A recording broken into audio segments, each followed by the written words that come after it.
I think we make it happen now. You're on, sir. Hey everybody, welcome to Conjuror Community. My name's Aaron Fisher. I'm here today with Alex Slemmer from CC Club, the world's best magic club. Now, today we're going to be looking at the early magic of John Bannon. So do us a favor and hit the like button and subscribe so you'll be notified every time we go live with new videos. Alex, John Bannon. John Bannon. We're continuing the journey into this old school John Bannon stuff. I'm having so much fun with it. Like I said, I'm loving it. It's reminding me of another time and loving all these tricks, man. So good. It was another time. It was another place. I'm feeling an unabashed geekness when you and I get together in the middle of the afternoon and we say, let's do this vintage John Bannon. I feel like we're sort of definitely demonstrating that we are not young guys. It's true. It's true. But I felt so young when I was in all that material out. So, that's it. In my mind, I am a child. and it feels good. So let's fire up this. Good. Yeah, let's fire up this Robert Battle. It's interesting with Robert Battle there. Last night we had a little theme, Battle of the Visual Stunners. And I feel like that would almost be like a good name for Robert Battle's own afternoon show.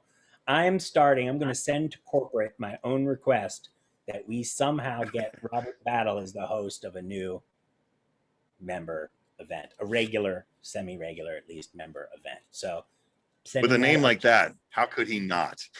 With a name like Battle, something has to happen. You know what I mean? All right. John Bannon. All right, let's do this. Start off John Bannon. Actually, I'm glad it's you. Because last night I actually had a dream and you were in it. It was a card trick dream.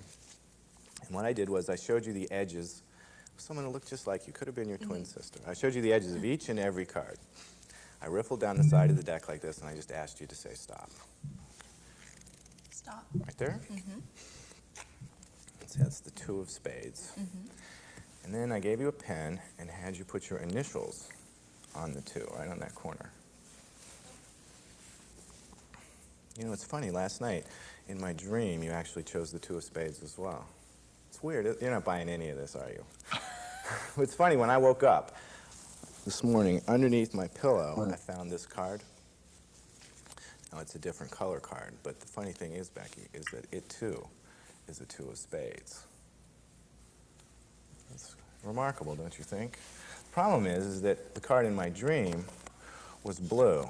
Right? And it doesn't have your initials on it. So what we're going to try to do is make my dream come true by pulling your initials right off of your card, and right onto my card. Oh my God. And so now my dream came true. What a solid trick. He calls that Tattoo You. Tattoo You. Yeah. He puts those rock and roll names in there. They're scattered throughout the John Bannon lineage. I love it because it, brings 2 of my favorite things together. You should be aware that Alex taught this trick in an event you can find in the back room. I believe it was in Our Favorite Tricks. This was actually part of the launch when we did the Kickstarter and the new cards came out.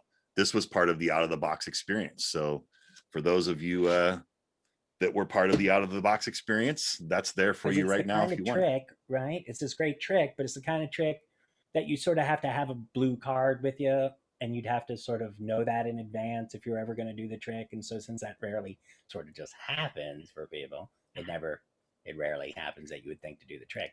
And so you wisely realized that this is like a heavenly trick to do if only you had that guaranteed. And of course, when you get a CC Club deck, you're all sort of set to go from scratch.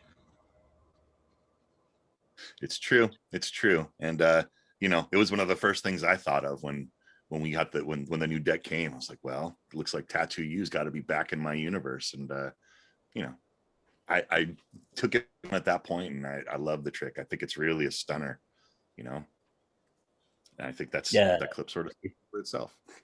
I think, it's unfortunate.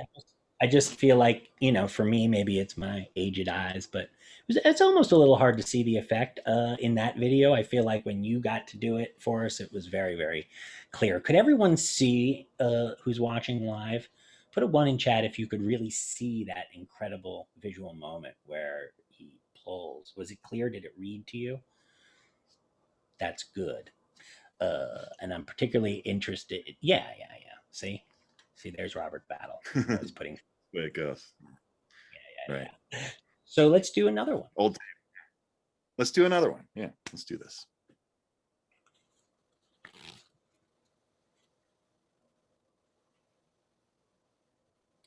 We're running our tech remotely today, so it's a Well, little it's not hard. really a trick, it's a story. Well, a lot of card tricks are like stories. This one, I think we got to recue that again. So we're trying a new remote tech process today. It makes it a little harder for us to just stop and break in and, vamp in the middle of a trick. So we're going to take that as it comes. But New Jack City, well, a lot of card tricks. a big Well, Nino it's not really Brown a trick, trick. it's a story. Well, a lot of card tricks are like stories. This one is about cops and robbers, life in the big city. In fact, in this story, the four jacks will play the role of the police officers. And the police are headquartered somewhere near the center of the deck where they can keep their eyes out for criminals. Of course, we need to have a couple criminals. So, Becky, what I would like you to do is select one, and whatever card you take, that will be a criminal. And Mike, I would like you to take one. Show it to the like folks at Dragnet. home. Now, like most cities, there's an uptown and a downtown. So, Becky, would you replace your card downtown? Okay. Okay, so your card will be the downtown criminal. And Mike, your card will be the uptown criminal. Okay, so we have two criminals at large, an uptown criminal and a downtown criminal. And this Brewing thing, Class 4. Jacks, as the police of the deck, it's their job to capture the criminals. Okay. Now, in order to do that, they're going to have to split up as we place them in the deck. Two are going to have to go downtown. Two are going to have to go uptown. Now, who was our downtown criminal? This is Dragnet. It's his handling of Seven Dragnet, of no doubt. spades. Spades. That was it. And who was our uptown criminal? 10 of spades. And they got them both. Well, friends, you can really tell the John Bannon did spend that time with Jack Berman in the DC in his early days, because the double sandwich with that Charlier and throwing that packet like that is definitely a Jack Berman joint. Seems like John's very, very smart, and he's got an interesting switch out there where he shows those. This feels like Cardman Corner, doesn't it? It sort of But is. it is, because if you take a look at the way John Bannon does it, he's got this, he's got a dry style, and it was called Tattoo You, Mike Stanley, the first trick. He's got a dry style. He's got very interesting notions that you could play with if you wanted to, but he's choosing to play it very dry. And, it basically leaves us talking about card guy stuff. So he's got this moment where he takes those four cards and he talks about how they can go look for criminals, and he uses that to do the switch out. And then he's got this interesting control method where he does two one-card controls, and then he sandwiches them both together. And of course, in so doing, he's managed to eliminate the need to teach Jack's unpublished controls. And he still gets that great double sandwich moment. You know what I mean? Which is it's pretty good. Wonderful thing, the double. Pretty good. I love the double sandwich idea. That to me, I didn't know who Jack Berman was when I was a kid. I just saw a sandwich trick and went, wait a second. That sort of turns the whole sandwich notion on its ear. How is that possible? It's a good one because it's so clean at the moment that it needs to be clean, right? You're literally throwing those things in, giving it the cut, and then spread, and there they are. It's got this good, strong. It's got this. Look, there's a cool thing that happens when a card jumps in between two mates. That's what we might call a sandwich. But it's a different thing with the double sandwich, because you see the packet of four cards, you throw them into the deck, and then you spread the cards, and it really looks like the two sets of two mates jump to do different ends of the deck, and it's got a whole different vibe. So, like all the most of the Jack Berman tricks, I would say half of those Jack Berman tricks, it's incredibly direct and short and clear, just like Robert said. But it also is one of those sandwich tricks that can follow other sandwich tricks, because you know we all have a few different sandwich tricks. So we good revelations, nice card tricks, and one wants to know how one can sort of bring it full circle, sort of bring it to a crescendo, turn it into a whole little routine, you know. And I would say Dragnet, or this particular handling, which is probably even easier. What's it call it? New Yeah. Jack City. Ah, Jack and City. that's the credit, of course. New Jack City. It's a Burnman reference is right there in the title. It's the kind of routine that you can follow your sandwich tricks with. Well, like I said, you know, I'd seen done sandwich tricks, and I saw this, and I knew this was new.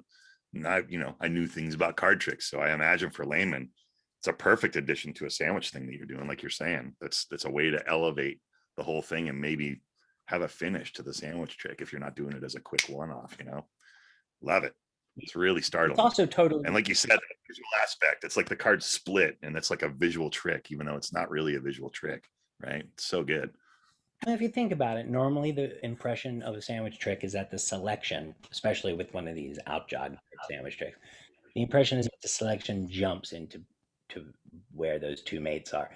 If they're on top of the deck, it appears between them. If they're in the middle of the deck, lots of sandwich tricks. But it's always sort of implied. It's always sort of implied. You close everything, and then it's there. And I guess it's the same thing with this, but the fact that they're splitting and going to two different parts of the deck, that's the two pairs of jacks. There's something about that makes it like a really visual trick, that in a way that a regular sandwich trick doesn't, you know? There's just this moment where when you've got your four cards, and I'm just sort of showing how that moment sort of looks, where you do that and they jump across like so. And so it's unique, right? And that sort of Jack's key to it is not just this double sandwich idea, which I'm sure had been done before, but it was that use of the Charlier cut to create that look like they blast two and two in opposite directions. What John has done, in addition to eliminating a slight of Jack's, which was not problematic really, but what John has done is really by doing that interesting control sequence, he's more clearly highlighted that the selections are here and here. So what Jack had was this part worked out where the four cards jump like this, right? John added and strengthened the idea that the two selections were at the North and South poles, so that Jack's moment where the Jacks go, really, there's a sense of continuity to it, like they actually not just split, but they actually went to the places where you felt like you had a very clear understanding of where those cards were. Last night we talked about card to wallet and how either it or card in impossible location when you open the box, is a perfect example of the card in impossible location, where at this moment, when everyone wants to watch very clearly, it would be awesome if you could reach forward and let someone go. But there's that whole universe of caps based methods, I think, where you go, hey, hold out your hand at that moment, which is proof, of course, that you don't actually need to let people focus in an unbroken line on that moment. But the point is, it's nice to know whether the method allows you to focus that attention. And when you know how much clarity is built into the trick, you know where you get to focus and shine the light. And so in this case, right, Bannon is allowing you to really focus and highlight the positions of those selections, so that there's a lot more sense of reality when the jacks leap to different parts of the deck to go trap them. What a lovely thing. Honestly, it's as long as we're having Cardman Corner, friends, pens that don't write, if you want to be grumpy old card guys, I have to say, for 20 years, I've been a grumpy old guy about excessive use of the convincing control. Generally speaking, it's not that desirable to me to have people say touch a card. When we talked about this in the Scotty York trick, you say touch a card to people, and then the next line you always have from the magician is, no, I did just touch the card, because people don't know what that means. They don't really want to do a selection this way. This is really an example of a structure that helps us with card tricks, and so we sort of make our audiences endure it. What's interesting about this is that there's a real good reason for it. The justification for having the cards sticking out like that is important. You know, it helps. It helps a lot, right? And it helps to make that illusion convincing when they split, because you're sort of marking where those jacks are going to show up by having those cards out jogged. It's really clever in a lot of ways. It's really clever. And like you're talking about that convincing control, usually everything's within that. He's having them take them out of the deck, then puts them back and does the convincing control method, which sort of a little bit of smoke because he's in motion when it's happening, and it's lovely. There's a lot to learn from that trick. And it fixes it sure because does. it's not a problem to have a selection out jogged, right? Right. It's a problem to have a weird forced selection process. So the idea of just having two cards taken out, like if you were going to just have two selections taken out, and you were going to say, now look, I want to make everyone apparent that we've got one of your cards is way down near the bottom, one of your cards is way up near the top. If that's what you're trying to articulate, you know, that has not got the same problem as a convincing control, right? That's right. So it's context. Yeah. It reminds me a little bit, you know, it's like I do that slow motion sandwich trick, which, you know, Vernon always hated of Larry Jennings. He always thought it was too complex a trick, right? Well, whether that's true or not, it certainly is too complex to not do clearly. And there's no doubt, and often I'll do it without the out jog, but with something like that to market. But there's no doubt that when the audience feels like they know the card is there, the illusion that the jokers are moving to trap it, it's an important part of the illusion. So I think that, you know, that's a wonderful element of this that I think Bannon has really, you know, I got to say, I don't know if the word improvement is right, but I know it's definitely a welcome addition to the trick. You know, it's a beautiful thing. Well, let's move on to the next one here. Let's check out this next clip from Bannon and have fun with this one. Are those cards shuffled? Well enough. Good. That's people at home, they trust you. They don't trust Mike. And they certainly don't trust me, but you they trust. In fact, that's why you're here. Now, Becky, I'm going to give you dry. Like, hold up your hand like this. Place it down like a on the table martini. Like that. That's dry. perfect. I'm going to give you some cards to hold. First one will be my card, and just hold on to it for now. With your free hand, take a card for your own self. We'll give one to Rich, and Mike, you take one. In fact, Mike, what I'd like you to do is write your name on the face of your card. While he's doing that, Becky, would you place your card? Is that Maxwell? Stop. Place your card back in. Yes, it sure is. We'll place Rich's card a little bit lower. That's good. And then Mike, place your card back. Like that. Now, Becky, I'm a magician. It's my job to find those cards. Would you like me to do it the easy way or the hard way? The hard way. Thanks for coming. All right.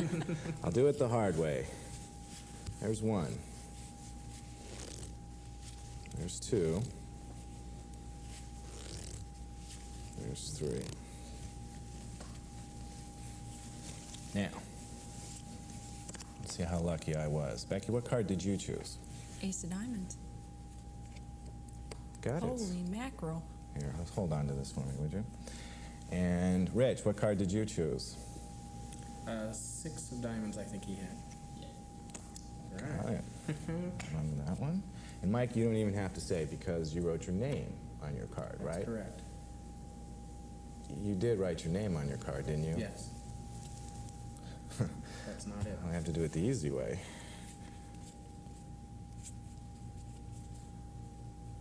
Mike, what card did you choose? There's no cards with any names on them Oh, in I here. believe it was the 8 of diamonds. Oh, well, see, it can't have been the 8 of diamonds, Mike. See, because this was Rich's card, this was Becky's card, this was my card, and see, I'm the one that picked the 8 of diamonds. Very good. Good. Here we Good. are with this is one of those routines, right, that we were talking about, where Bannon was for years obsessed with the what we call the mystery Sorry, plot. Signed card. Yeah. Like the brother John Hammond trick, right? The signed card. It's that plot. A lot of people had different handlings on it and definitely worked it. He tried to find every way to do it and find the best way to really exploit what that effect is. Really, I think this is really smart and really cool. You know, it's really, you know that trick between your palms, the Elmsley trick between your palms. Yeah. Do you feel like it's more or less the same effect as the mystery card plot? Tell everybody. Shall we bring in Dean The thing that's missing is, yeah. Bring in Jason. Yeah, totally. as the host? You may. Okay, great. What were you going to say about the mystery card?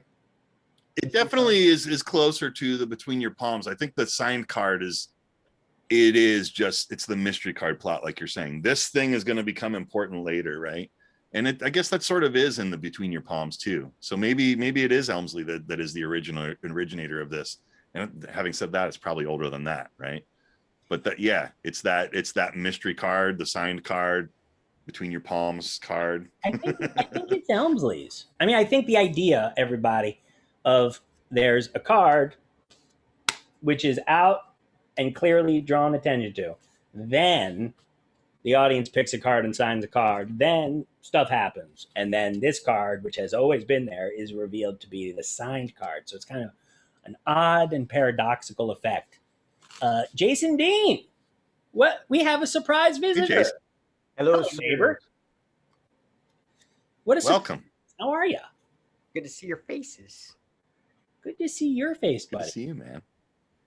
We're having a bit of a controversial question right now because it's not something that people get into often. But he's a guy that could break the tie here.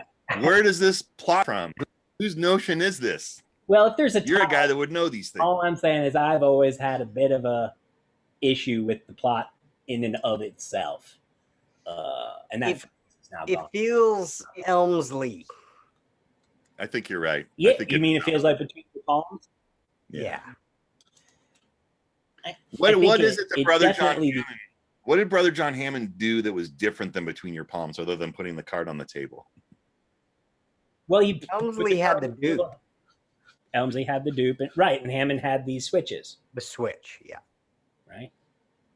And in another way, Elmsley had the cards between your hand, and so you would have 3 selections after this happens, and one of them was signed, and then you'd find the first selection and drop it in. You'd find the second and drop it in. The third selection, well, you'd remove the first and the second, and then the one that was already there was it. So it had and so I think Hammond was trying to make it more magical by keeping the card in plain view the whole time, and added the switch under the theory that it would appear that the card was not ever tampered with, and it was just so having said that, it seems like this is really a hybrid of the two, as it is between the fingers and it's on in view, right? So it's like those two things sort of mixed together. It seems got his chocolate and his peanut butter. The entire rage, and I remember this was in the Jack Carpenter book, and Bannon was into it.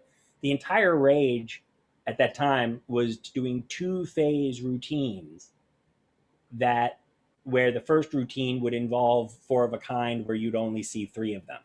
So some kind of Elmsley count ending or some kind of last trick of Jacob Daly. That's what a lot of the guys were doing. So you say, we got the mystery card here. You pick a card. Now here's a trick with the 4 queens. 1, 2, 3, 4 queens. Then you say, okay, here's a red queen. I'll place it there. Here's a red queen. I'll place it there. I rub those cards against the mystery card. They turn into the black queens. Red queens are over here. The mystery card is so powerful because it was here the whole time before we ever started. And what I'm saying, and this is unpopular, but I personally think that there's a lot of these methods that are really beautiful and more interesting than the last. I still think the effect confuses the heck out of lay people. What about in this configuration that we watched here, where we saw Bannon sort of combining those two things together, where it was between the fingers, but on display? To me, it seemed clear in this effect.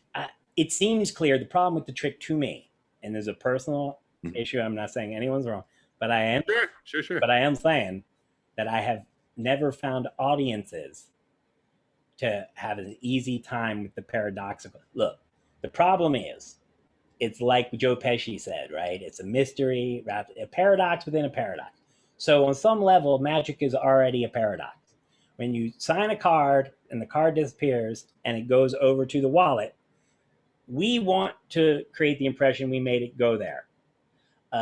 But still, to the audience, it feels like a paradox, and it's already a lot to take in.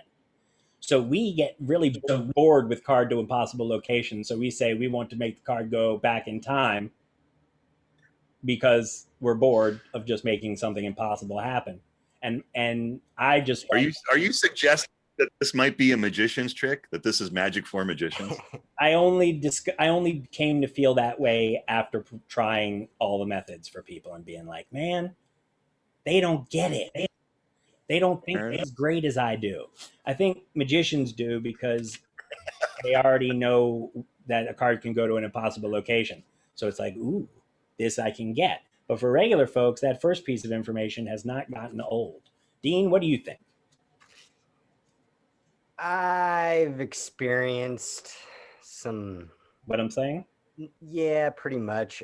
That's why I found myself back to just doing the Elmsley version, because those very specific cards become very important. It's a selection to someone. Same thing with Brother John Hammond. What's nice about his, the switch, there's clarity with the switch once you involve like the other two cards or sandwich cards or two kings or whatever. So when you switch it out, it has this layer to it. But I've always found myself back to the Elmsley one. I prefer the dupe than the switch. It just has a cleaner flow to it.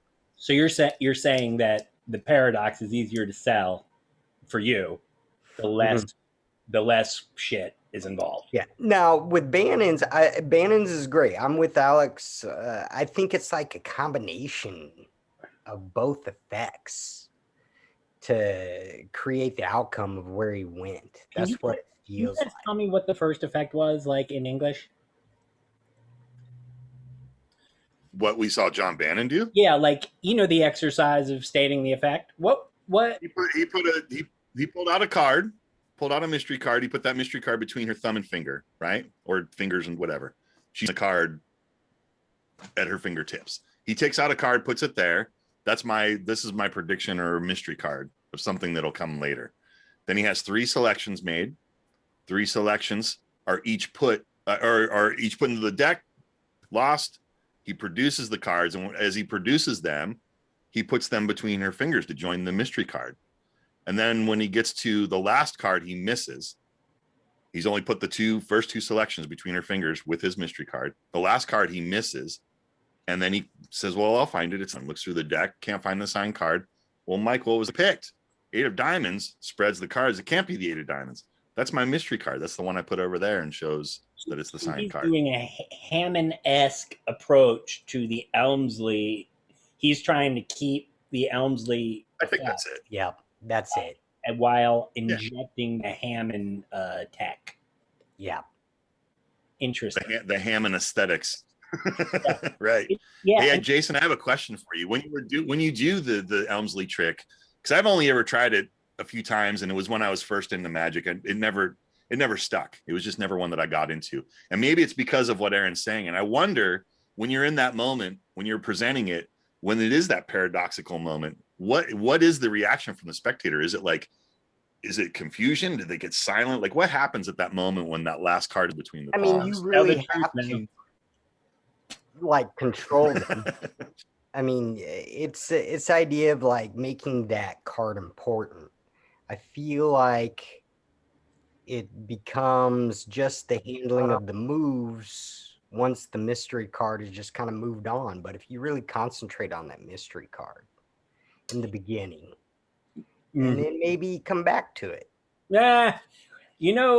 My lawyers say tough cases make bad laws, and I sort of feel like, no, it's sort of like the egg bag, it's like, is the egg bag a great trick? Well, It's not a very good trick, but it's a great trick. So the problem is, right?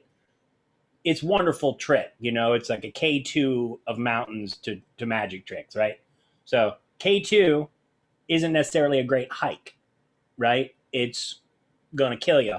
And if you did it, of course you like it, right? So I guess what I'm suggesting is it's a really hard trick to communicate to an audience. I think Dean. And you're saying that because he's invested in it, he's already on the mountain. He's gonna make it beautiful because it's his jam. That's what you're suggesting. Right? I'm suggesting that a masterful magician such as Jason Dean, or Alex, if he chooses to spend a lot of time on it, can in fact probably communicate to the audience the intended effect. However, you got to decide where to spend all your time. And if you want to spend all of your formidable time and energy trying to communicate an effect that's that hard to communicate, you got to ask yourself if there are effects which maybe are a little clearer by design. And I think it's just a situation where we tend to get enamored.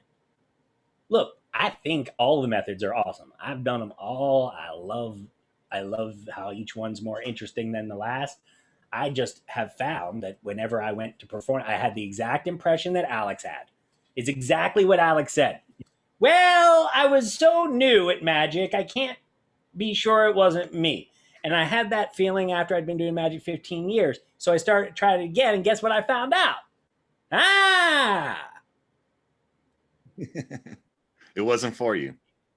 Well, it's like we say with all magic tricks, right? You got to love the thing. If you aren't in love with that premise, if you aren't in love with everything about it, you're probably not going to present it. It feels like you love the trick when you're showing it to people. I have to be honest. And I think, if you love the thing, it's going to work. I have to be honest. I think the Elmsley trick and these sort of effects are lovely, but I haven't done this in a very long time. It didn't stick in my rep, and I'm wondering why now. That's what I'm saying. And all I'm saying There it is. We've all come to the same place. I know both of these guys, and if you funny. let them talk long enough, they're going to say, yeah, but it just didn't stick. And I'm going, no, you're right. Didn't stick for me, didn't stick for him, and didn't stick for him either. And I'm saying at a certain point, maybe it's not us. It's not John Bannon either. It's just, here's the point. When you take your wallet and you put it out in front of the audience and you say, this is my wallet. Now, we're not talking about putting a wallet in your pocket, having a card signed, jamming it in your wallet, pulling out, being like, look, here it is. We're talking about if you start with the wallet there, you might as well take that wallet and stick it between a person's palms. Now you're going to have a card selected and signed. Now you're going to go, look, this wallet has been between your palms since before we ever had a card picked. Open it up. Look at that. There's a card inside. I think what you're going to find is people grok that effect a little bit clearer than you trying to express to them the idea that this card, this it's a very meta trick. It's just a meta trick.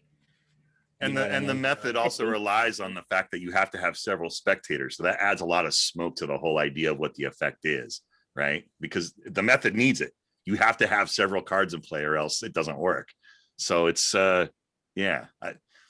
definitely some issues there.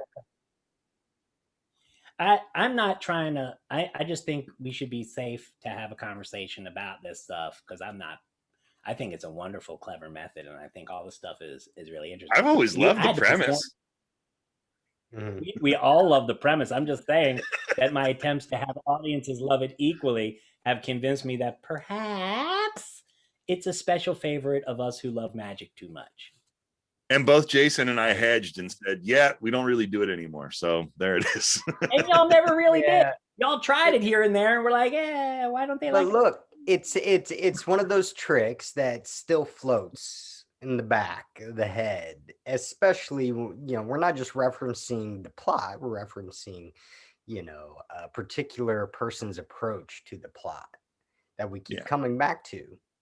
And clearly John Bannon loved it, right? He used that. He was using Hammonds. He sort of tied them together is what we've sort of come to as a consensus through conversation here. But we realize we're Bannon sort of stepping with this. How cool is that? But we should be definitely aware by now that some magicians, certainly prolific ones like John Bannon, like to play with problems because they're good problems. They're fun, they're interesting. There's a lot of different fun ways to do it. So you explore them.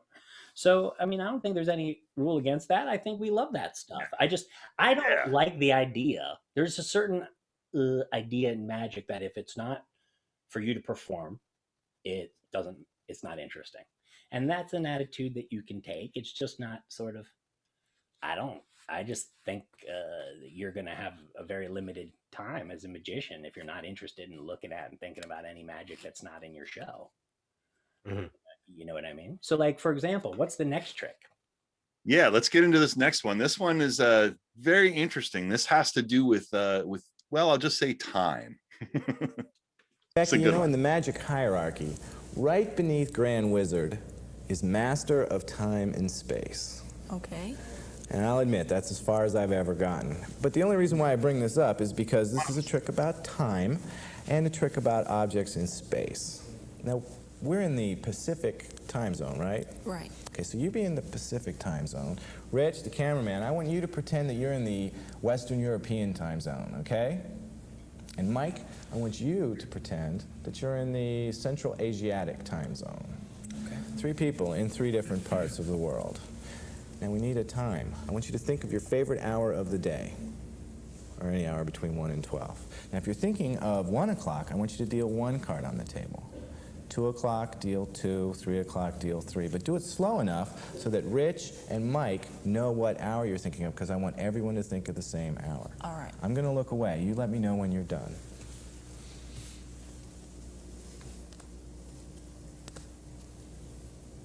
Okay? And when you're done, just cover up the cards that you've dealt with your hands.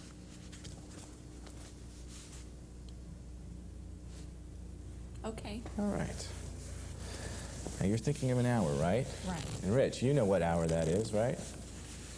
And Mike, you know what hour that is. Yes. Okay, now I'm going to have you remember a card at your hour. I'm going to show you 12 cards. I want you to remember the card at your hour. If you're thinking of 1 o'clock, you'd remember that card. All right. 2 o'clock, you'd remember that one.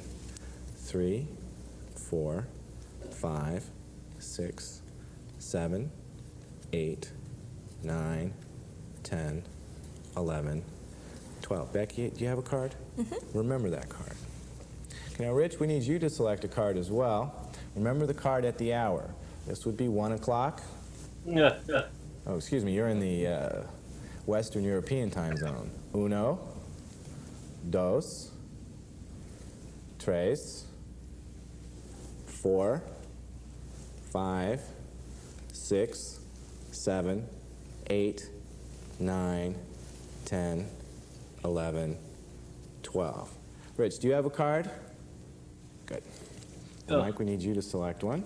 And you're in Central Asiatic, so this would be Less Ichi, is hard. Ni, 3, 4, 5, 6, 7, 8, 9, 10, 11, 12. You have a card too. Good. 3 people in 3 different parts of the world, each merely thinking of a card. I am the master of time and space. Really? It's my job to find those cards. So Becky, I'm going to show you some cards. And I want you to tell me if you see your card among them. Now don't tell me what it is, just say yes or no. No. Rich, do you see your card? Mike, do you see yours? No, I do not. This could be harder than I thought. Let's try that again. Do you see your card? Don't tell me what it is. Just say It's not there. no. Rich? Mike? No again. Let's try that again. One more time. Becky, do you see your card? It has to be one of these, right? It's not one of those. No. Rich? Yours is one of these, right? No. Mike? I don't see it. I'm glad he's about to declare all the I got cards. some cards left. Got Becky, one of these is yours, right? What'd you do with my card? It's not there. You're kidding. Rich, is yours there? Mike? No. That's weird. They're gone. Oh, I know what happened. See, I'm from Chicago, which is a different time zone, and this deck actually passed through on its way to California, and it lost an hour. In fact, I think the hour it lost was 6 o'clock. Did you think of 6 o'clock? Yes. Well, that's the problem. All we have to do is just turn the clock ahead a little bit. And Becky, what card are you thinking of? 4 diamonds. And Rich, what card are you thinking of? 10 of clubs. And Mike, what card are you thinking of? The Jack of Spades. The Jack of Spades. Like one thing at a time. And look, it worked. There's Becky's 4 diamonds, there's Rich's 10 of clubs, and there's Mike's Jack of Spades. What could be a better illustration of a fascinating problem and a fascinating solution, right? How fascinating is that? I think that's a really cool trick. It does play a little longer, but it's like Out of This World. That's a bit longer too, but I think the effect is pretty stellar. The thought of they're all thinking of the same time, their cards appear in the middle. As far as card tricks go, I like that one. I think that's pretty good, but it is long, it's involved for sure. I feel like it's one of those tricks that plays better when it's, you're the spectator and it's happening to you. Absolutely. You're involved. Yes, I'm not. Agreed. I feel like I'm not sitting here picking on the trick. I personally have always, every time I've come to a trick, I just remember buying books and the book says, I just want you to think of a number. And I just want you to remember 7. Okay, I'm going to show you like 20 cards. I want you to remember like the card that falls at your number. The only things you have to do are remember your card and the number. Now, whenever, and the effect always goes, a thought of card is found in the most impossible situation. And then, so you just say to the person, think of a number and then the right card and make sure that you're paying attention. You remember the right card at the right time. Then later, I'm going to ask you that number again, but I'm never going to ask you the card. And I've always had a hard time selling that. And so there's no doubt about it. If you can get past that, and of course he can, and do that thrice, it is truly a phenomenal miracle he's got at the end. It's wonderful. You know what I mean? But I don't think it's wrong to say that a trick like that is clearly the byproduct of a desire to solve these problems in fascinating ways. Do you feel this sort of selection process is something that comes with the clock trick? Because I have yet to see a real clear clock trick in the sense of the selection process. Well, I think it's a lot like that trick Overkill. And I used to do Overkill all the time, right? In Overkill, you're doing that. You're thinking of a number, and I'll think of a card at the number you're thinking of. And then it's, revelation, revelation, revelation. It's written on the box. It's the one red one. It's this, it's that, right? And I've always felt like Overkill plays really strong, but you have to be extremely clear when you're doing that. You're thinking of a number and now think of a card. Otherwise, the thing falls flat on its face, right? So there's only as a performer, there's a learning curve to making that play. And I always thought the idea of it being an hour that they're thinking of, I always thought that was a pretty clever way, because it's a number that means something. Think of your favorite hour. Think of something that happened during a time of day. What hour of the day was that? Now lock that in your mind and think of that hour and only that hour. Like that seems cool to me, Mm-hmm. I don't think any of these points of view are right or wrong. I think totally. What's important is that there's too many tricks for any of us to do all of them. None of us are ever going to be able to use more than a very small, teeny subset of the tricks that we have ever seen. So what you're saying is you would never pick this one. No, what I'm suggesting is that it's very important for you to understand, whoever you are, what exactly what your parameters are. And if you pick some standards that mean something to you, and if John makes a good point. He says, I love that trick and I'm always right. So good point, John. That's right. So if you love that trick, you should do it. That's what I'm suggesting. And if I am not into the selection procedure, then I should do other tricks. I'm not hard. I'm just saying you should choose what you like. Look, I don't think there's a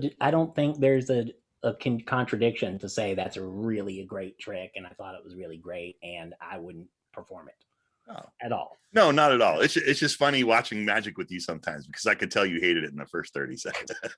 Well, that's yeah, but again, hating it like for me and hating it or not. For you. Yeah. Yes, totally. Doesn't mean you don't love the principles in play and you don't love John and you don't love, the trick itself. It's just that for you, you know that it's not the right thing. I Yeah, get it. I just know that when I see that, I go, well, that's going to be a tough one for me. But Oh, but maybe it's because That's I'm one of the so better, cool. cheaper acts. I'm with you on this because I always thought it was strange. We'll have a whole close-up set or, however many tricks you want to do.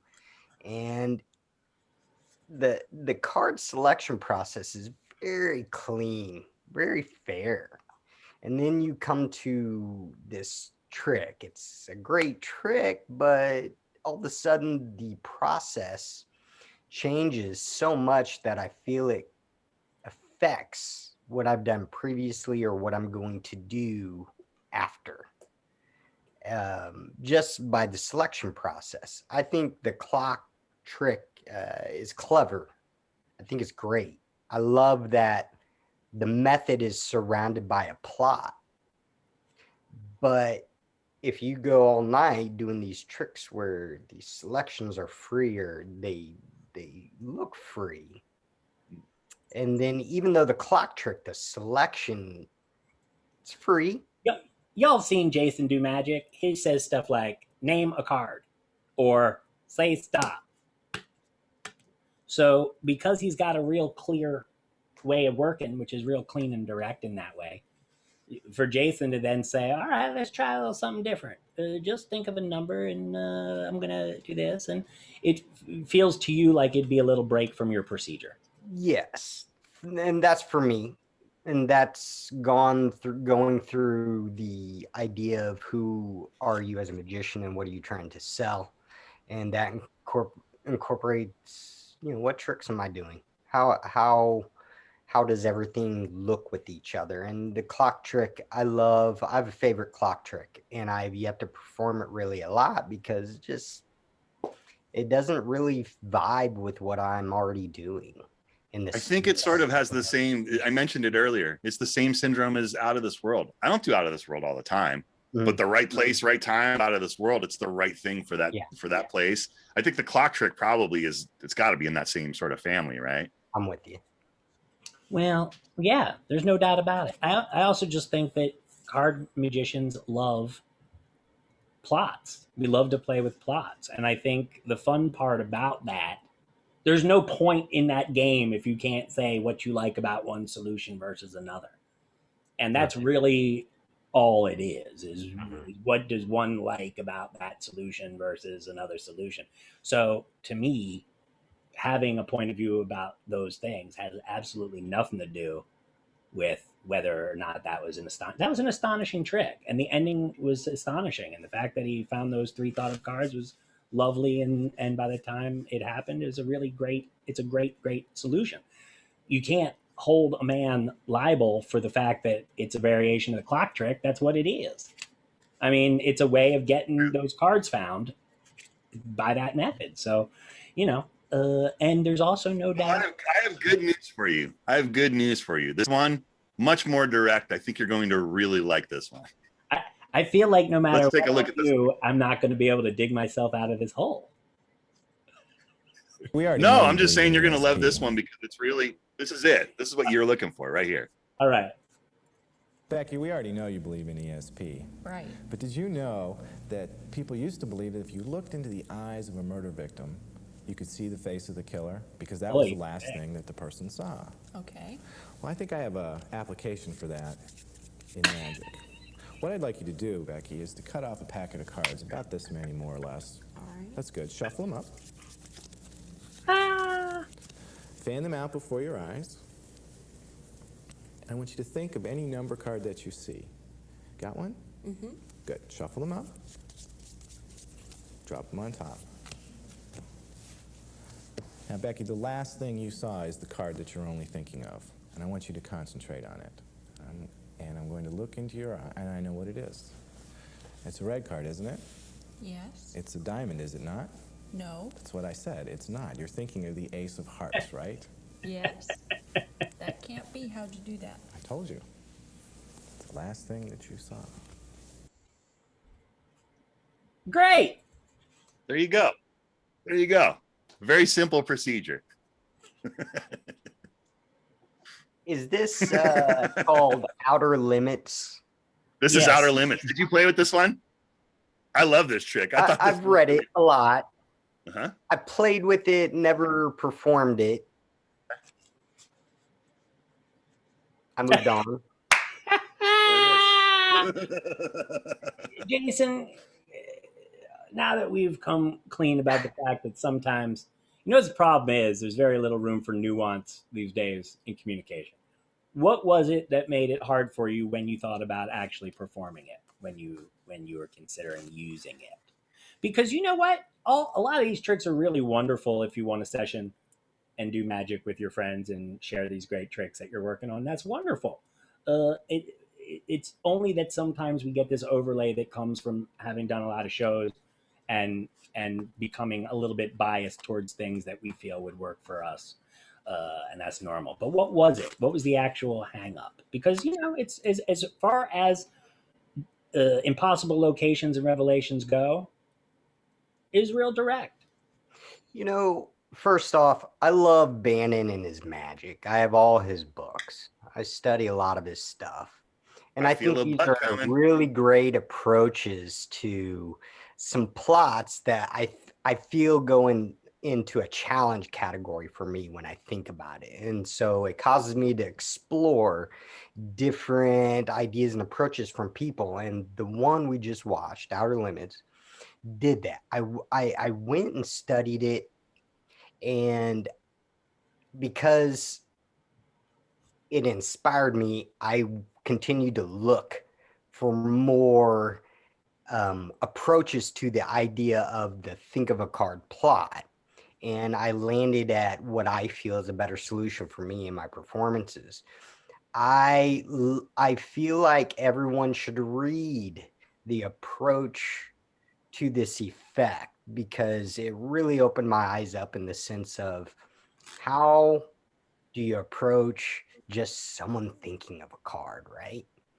And this is a great way that Bannon went after that, but I didn't stop there. I continued. It was a great lesson and a great read to hear how Bannon approached just the thought of think of a card plot. This So- was my first exposure to this sort of a branching method that he's using here. I'm with you. I went beyond it, and like I think John Thompson's method is really the one. That's the best one that there is, and I wouldn't be surprised if John were to say that this was his way to sort of crack John Thompson's and make it a little bit more accessible to him. You know, but I think John's is the best method. But this is, that a I pump think it's really good. Yeah, exactly. It's branching methods, right? When they say no, you know what the card is in this one. Right, but for some reason It's basically what I thought it was maybe a stack, but I didn't imagine that he would be having a pump deck. It's a pump deck. I'm It's sorry, YouTube. In essence, it is. It's a very, very, very easy version of what you're talking about. Yeah. small version. And that it makes it accessible. And for me, it was like at the beginning of getting into magic, this was like one of my early magic books. And I'm like Jason, you know, studied it and worked with it. And I performed it a couple times, but realized that for me, I felt like it wants a little bit more, wants a little more smoke, you know, like this, it seemed, and I don't know if it's because my magic mind is looking at the method and I'm looking at it from the point of view of, I think it needs to be more complex, or if it's, you know, what it is, but I'm looking at it like, it's good. It's a good first step. And, you know, like what Jason's saying, it's a good first step in that direction of what this funny effect you does. said But it needs more. do it. That's what I want felt. more. It That's it needs more. exactly how I felt, because at the end of it, when you just look at them, you're like, two of diamonds. I didn't get the impact I was looking for, and I also feel like, you know, if you're gonna be that bold where you're just like think of a card and you tell it, I feel the method behind it has to be so clean, so fair, so the clarity has to be there for you. Think of a card and then tell them the name of it. To ultimately end where Bannon ends, I feel like I want another kind of thing to give it kind of a closure. And Are you saying it's It a feels like that's an fine as a- introduction. you're saying it feels like a first phase, but yeah, because of the nature of the method, you've sort of topped out. yeah, That's right. absolutely. It's a one shot. It's a one. Yeah. And that's the power of John's method, of John Thompson's method, is that you're just holding up the cards. You think of one, you think of one, think of one, make sure you can see it, right? And it's escalating because you're revealing several cards, and everybody can look at the cards and they can get one. And that's, that satisfied my need of more. There needs to just be more meat to the thing. Otherwise, it feels a little transparent. And it's a great, like you're saying, it's a great first phase, right? You need to do a bunch more mind reading after that, because that one's so clean. Or close with that one, right? You do a bunch of mind reading that you finally build to. Now I'm not even going to touch them. You take these and you shuffle them up and look in and get one, right? Let me ask you this, Alex, since you're familiar with the method. Do you feel the method gives you the result you're looking for? Is it worth Hey, Jason, the method? hold that thought for 1 second. Gang, stick around. We're going to continue this conversation in the after show. So, for those of you just joining us so far, thanks so much for joining us today for the Afternoon Astonishment. Do us a quick favor, like the video, take a moment and subscribe to Conjuror Community on YouTube and Facebook. Thanks for joining us, and we will see you in a couple days.